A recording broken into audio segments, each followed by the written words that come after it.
let's turn back to our guests in the studio. Professor Song, Henry had some strong views there, interesting perspectives. What did you make of some of the things he had to say? Well, I would say that's on the side of the prevalent views, the skeptics. Remember yesterday when things were progressing before our eyes, we had to quickly adjust our expectations as to what constitutes a success.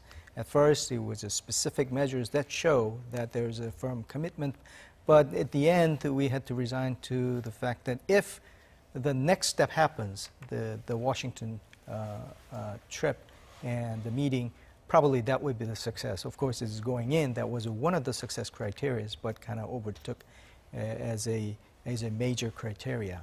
And that comes with a big if. The denuclearization matter, including the specificity, the inspection, inventories, and all those, it's somehow resolved in Washington. That's the if, right? So if that happens, it's a success. But our success at this point is a small s success, which means that things did not stop here, and things will go on, the talk will go on. And President Moon's stated objective of bringing two parties together as a mediator in Washington, that's likely to happen.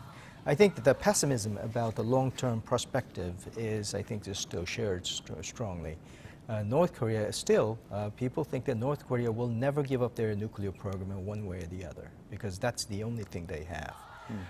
Probably what they want to do is to hunker down and wait long enough and endure long enough that they can position themselves as either Pakistan or India, de facto becoming a nuclear state power. But with regular inspections, maybe joining of the non-proliferation treaty.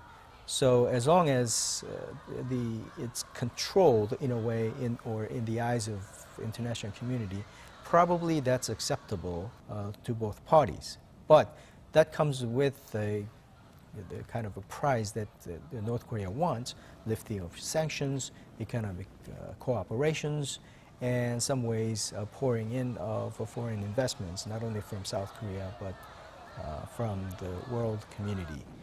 I think that the biggest change we saw from his father's and the grandfather's generation to the Chairman Kim is that the focus on the economy is much, much greater. And probably the sting of the sanctions have awakened a lot of different senses. But if that's the case, our liberal democracy is based on the premise that if we trade together, then we're unlikely to invade each other because we will be killing off our suppliers and customers. Same kind of logic applies to North Korea.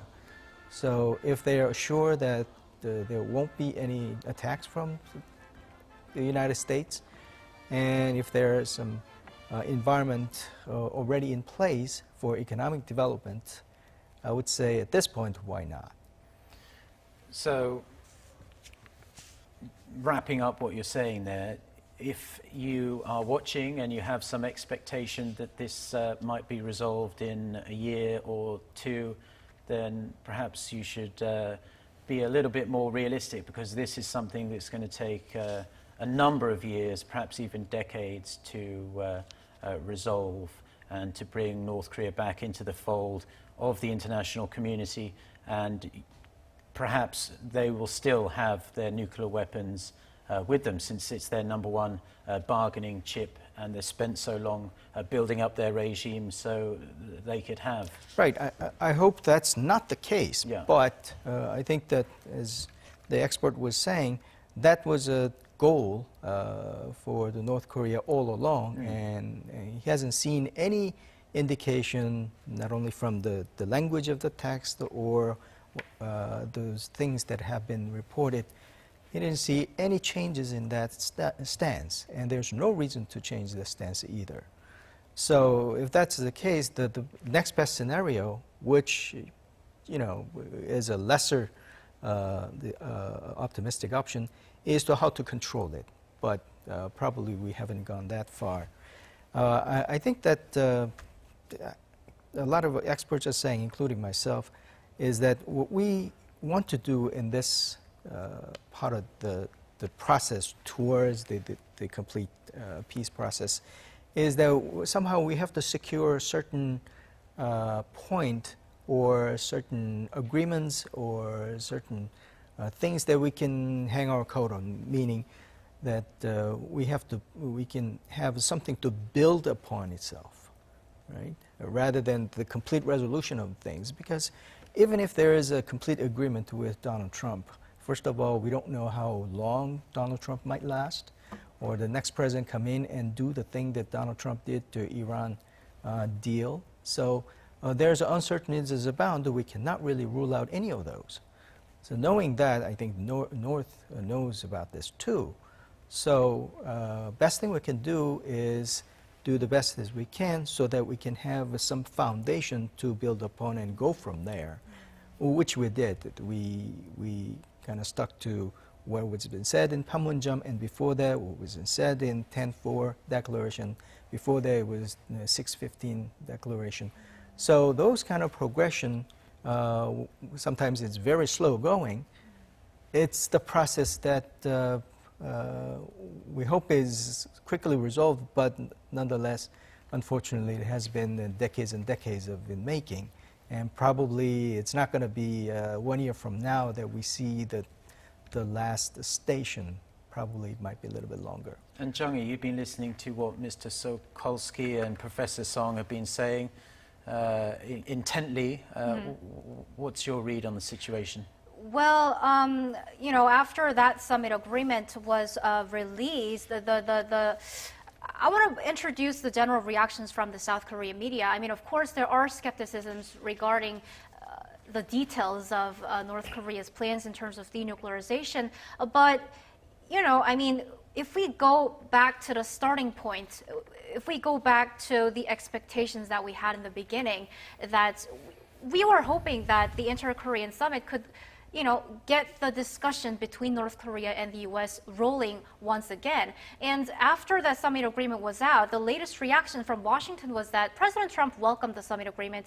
And what we've heard from Secretary of State Mike Pompeo was that he suggested immediately to North Korean Foreign Minister Jung-hee that he wants to meet him in New York on the sidelines of the General Assembly, UN General Assembly.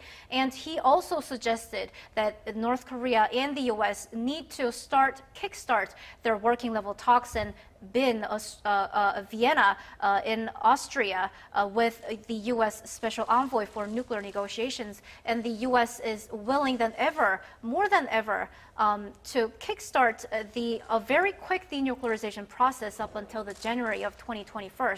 So I'm seeing all these positive reactions coming out from Washington, and which makes me think that maybe this Inter-Korean summit, though we haven't seen much details in the summit declaration, could have sent a positive message to the U.S. government. And I'm very much curious about how Professor Song thinks about this.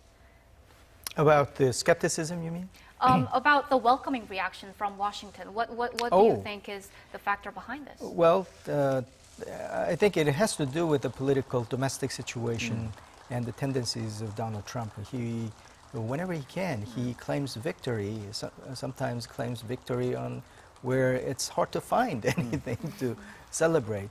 I think it's partly ego, his style.